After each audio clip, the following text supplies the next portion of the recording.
Hello guys, आज हमारा agronomy में नेक्स्ट टॉपिक है farming system and crop rotation. कृषि प्रणाली एवं फसल चक्र। चावल गेहूं प्रणाली के अधीन सर्वाधिक क्षेत्र किस राज्य में है? उत्तर प्रदेश में।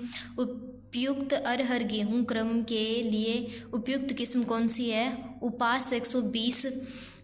सिनर्जेटिक इंटरक्रॉपिंग का संयोजन कौन सा है? शरदकालीन गन्ना प्लस चना। दीर्घ दिवस लॉन्ग डे फसल का उदाहरण है गेहूं। फसल उत्पादन किससे संबंधित है? फसलों के उत्पादन से। अनाज फसलों में हार्वेस्ट इंडेक्स कितना पाया जाता है? 0.4 से 0.5 पाया जाता है। किसमें? अनाज वाली फसल में, सीरियल क्रॉप में हार्वेस्टिंग इंडेक्स 0.4 से 0.5। भारत में सर्वाधिक क्षेत्र किस फसल प्रणाली के अंतर्गत है? चावल और गेहूं फसल प्रणाली के अंतर्गत। चावल गेहूं चना की फसल तीव्रता कितनी है? 300%। एक ही भूमि पर एक से अधिक फसल उगाना क्या है? बहु फसल प्रणाली। लीशा का पूर्ण रूप क्या है? Low external input sustainable agriculture. Bharat में सर्वाधिक मशीनीकृत खेती किस फसल की है? गेहूं की। रिसेसिंग फार्मिंग से तात्पर्य है घटती हुई मिट्टी नमी के साथ खेती करना। घटती हुई जो मृदा नमी है उसके साथ खेती करना। कौन सा फसल चक्र मृदा उर्वरता को बढ़ाता है? मक्का और गेहूं। मिश्रित खेती प्रणाली किसके लिए उपयुक्त है? लघु व सीमांत कृषकों के लिए। सस्य विज्ञान के जनक है पीटर डी क्रेन्सी। पिछली फसल की बुआई से पहले अगली फसल की बुआई को कहते हैं रीले क्रॉपिंग। जल माध्यम में मृदा रहित खेती को क्या कहते हैं? हाइड्रोपोनिक। चारागाह और खेत फसलों को एक ही भूमि पर क्रम में लेने वाली फसल प्रणाली कहलाती है ले फार्मिंग।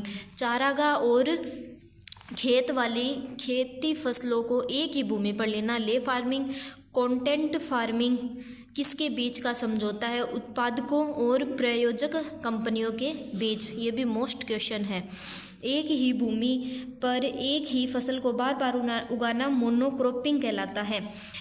ये ऐसी जो भी लाइन है उसको ध्यान से पढ़ना है। मोनोक्रॉपिंग, मोनोफार्मिंग, इनमें हम कंफ्यूज हो जाते हैं, तो ये भी मोस्ट है। एक ही भूमि पर एक ही फसल को बार बार उगाना। भूमि भी एक है और फसल भी एक है, उसे हम बार बार उगा रहे हैं, वो है मोनोक्रॉपिंग। क्रॉप मोनो यानी एक, क्रॉप यानी फसल। सर्वाधिक सतत कृषि प्रणाली कौन सी है? लीशा। चावल गेहूं चना की फसल प्रणाली कितने वर्ष में पूर्ण होती है? 2 वर्ष में। चावल गेहूं और चना की आइडियोटाइप की अवधारणा दी थी CM रोनाल्ड ने 1968 में। भूमि समतुल्य अनुपात लैंड इक्विवेलेंट रेशो किस प्रणाली में प्रयुक्त होता है? अंतर फसलें यानी इंटरक्रॉपिंग प्रणाली में होता है। LER लैंड इक्विवेलेंट रेशो किस में होता है? इंटरक्रॉपिंग में। एग्रो फॉरेस्ट्री किसका संयोजन है? कृषि और वानिकी का। प्रदूषण घटाने हेतु पथरीली पड़ती भूमि पर वृक्षारोपण को क्या कहते हैं? सामाजिक वानिकी। एक ही भूमि पर विभिन्न फसलें साथ साथ उगाना क्या कहलाता है? मिश्रित फसल चक्र का मुख्य लाभ है मृदा उर्वरता बनाए रखना। कटाई सूचकांक किसका अनुपात है? आर्थिक उपज व जैविक उपज का। रिले क्रॉपिंग के प्रवर्तक कौन है? Doctor S.K. Veins. Shifting cultivation का तात्पर्य है झूम खेती। धान गन्ना रेटून मूंग की फसल तीव्रता कितनी है? 133.33%। चने में विल्ट कम करने वाली अंतर फसल प्रणाली है चना प्लस अलसी। अंतर फसल कब अधिक लाभदायी है? जब LER 1 से अधिक हो, यानी इंटरक्रॉपिंग हमें तब ही लेनी चाहिए जब LER 1 से ज़्यादा आए। यदि LER 1 से कम आए तो हमें इंटरक्रॉपिंग नहीं लेके मोनोक्रॉपिंग लेनी चाहिए। चावल गेहूं, ये टॉपिक मैंने शायद करवा रखा है पूरा डिटेल से, थ्योरी में पूरा समझाया हुआ है, तो आपने वो पढ़ा है तो ये क्वेश्चन आपको ज़रूर आएगा। चावल गेहूं फसल प्रणाली मुख्यतः कहाँ पाई जाती है? उत्तरी भारत में। 2 मुख्य फसलों के बीच अल्प अवधि की फसल को क्या कहते हैं? Catch crop. खड़ी धान की बरसीम के बीच प्रसारण किसका उदाहरण है? रिले क्रॉपिंग का। जैविक खेती का मुख्य उद्देश्य है रासायनिक उर्वरकों पर निर्भरता कम होना, जैविक खेती का उद्देश्य है। चावल फसल प्रणाली क्या है? मोनोकल्चर है। अंतर फसल यानी इंटरक्रॉपिंग का उदाहरण है मक्का और अरहर। कटाई सूचकांक शब्द दिया था रोनाल्ड ने। फसल चक्र से क्या लाभ होता है? मृदा जनित रोगों का नियंत्रण होता है। भारत में सबसे अधिक प्रचलित खेती प्रणाली कौन सी है? किसान व कृषक फार्मिंग यानी प्रेजेंट फार्मिंग जो है वो हो गई भारत में सबसे प्रचलित खेती प्रणाली। ये भी मोस्ट क्वेश्चन है। सहक्रियात्मक अंतर फसल का उदाहरण है शरदकालीन गन्ना प्लस सरसों। संरक्षी फसल के रूप में कौन सी फसल उपयुक्त है? कुसुम। फार्मिंग सिस्टम में सर्वोत्तम उपयोग किसका सुनिश्चित होता है? भूमि, श्रम, पूंजी और प्रबंधन का। परस्पर पूरक यानी कॉम्प्लीमेंट्री क्रॉपिंग का उदाहरण है सरसों प्लस गेहूं। संरक्षित खेती में अधिक उपज का प्रमुख कारण है उच्च प्रकाश संश्लेषी दक्षता। खड़ी फसल की कटाई से पहले दूसरी फसल की बुआई को कहते हैं रिले क्रॉपिंग। दियारा भूमि किसे कहते हैं? नदी के दोनों ओर स्थित वे क्षेत्र जो हर वर्ष बाढ़ ग्रस्त होते हैं। पादप आइडियोटाइप की अवधारणा किसने दी थी? रोनाल्ड ने। बहुवर्षीय अंतर फसल का क्या उदाहरण है? गन्ना प्लस आलू। सतत फसल उत्पादन मुख्यतः किस पर निर्भर करता है? कुशल मृदा जल प्रबंधन पर। अंतर फसल में जब एक फसल की उपज दूसरी फसल के कारण बढ़ती है तो उसे कहते हैं म्यूचुअलिज्म। ये पता नहीं क्या है। फसल चक्र में जब एक फसल की उपज दूसरी फसल के कारण बढ़ती है तो उसे कहते हैं म्यूचुअलिज्म। पता नहीं इसको और भी कुछ कहते हैं, यहाँ पे तो ये नाम है।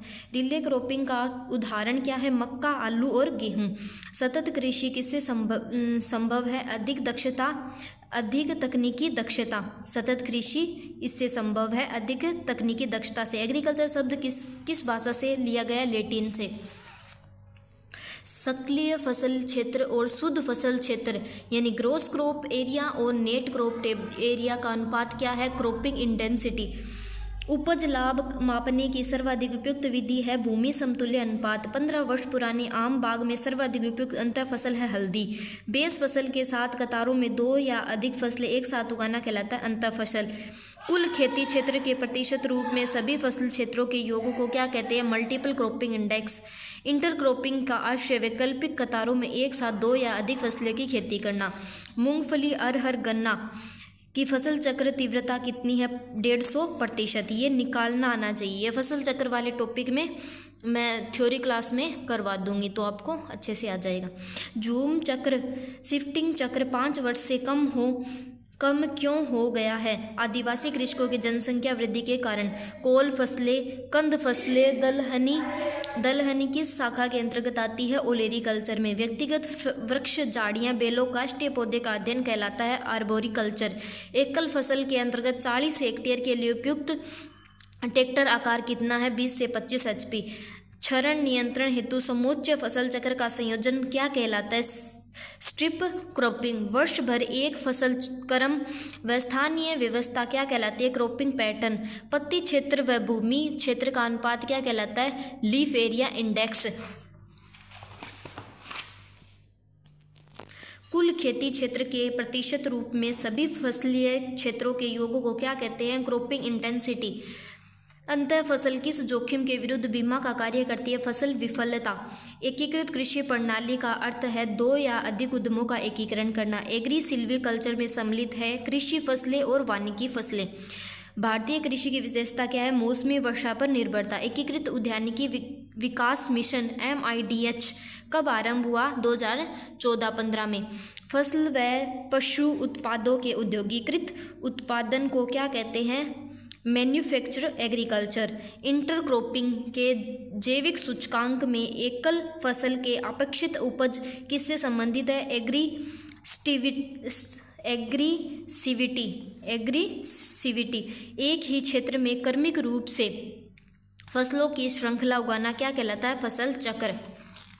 बहुस्तरीय फार्मिंग का सर्वोच्च उदाहरण है यूकेलिप्टस प्लस पपीता प्लस बरसी। मृदा संरक्षण हेतु एक कृषि वैज्ञानिक उपाय है स्ट्रिप क्रॉपिंग। बागानी क्षेत्रों को फलदार वृक्षों के साथ उगाने का प्रणाली है एग्री हॉर्टिकल्चर। कृषि प्रणाली दीर्घकालीन क्षमता बनाए रखने की योग्यता क्या कहलाती है? सक्षम व दक्ष प्रणाली। फसल चक्र में दलहनी फसलों को शामिल क्यों करना चाहिए? क्योंकि वे मृदा उर्वरता बनाए रखने में सहायता करती हैं। वर्तमान भारतीय खेती प्रणाली का रुझान क्या है? औद्योगिक उन्मूलन यानी टेक्नोलॉजी ओरिएंटेड। हाल ही में अनुकूलित फसल कौन सी है? लोबिया। ग्रेडेड बेंच टेरेसिंग किस ढाल पर अनुशंसित है? 16 से 33%। ये भी मैंने जो भी ये ग्रेडेड बडिंग, टेरेसिंग बडिंग, ये भी मैंने ट्रिक से समझाया हुआ है, तो उससे आप याद कर लेना, क्लास डाली हुई है। यदि शुद्ध फसली क्षेत्र 9 हेक्टेयर व कुल फसल क्षेत्र 18 हेक्टेयर है तो क्रॉपिंग इंटेंसिटी कितनी होगी? 200%। हरित क्रांति शब्द दिया था विलियम गॉड ने। अनाज वाली फसलों में दाने की उपज किसके बढ़ने से बढ़ती है? प्रजनन वृद्धि से। थैंक यू गाइज, आज हमने ये फसल चक्र और फसल प्रणाली वाला टॉपिक कंप्लीट कर लिया है। नेक्स्ट टॉपिक होगा हमारा क्रॉप प्रोडक्शन। गाइज मैंने एक क्लास में पूरा टॉपिक कंप्लीट किया है ताकि हमारी कम से कम वीडियो हो और हम कम टाइम में ज़्यादा से ज़्यादा क्वेश्चन को सोल्व कर सकें। हमें ये पता चल जाए कि इस टॉपिक में इस प्रकार के क्वेश्चन आ रहे हैं, तो हमें वो टॉपिक ज़्यादा स्ट्रॉन्ग करना है। हमारा मेन मकसद ये क्वेश्चन करने का यही है। ठीक है, थैंक यू गाइज।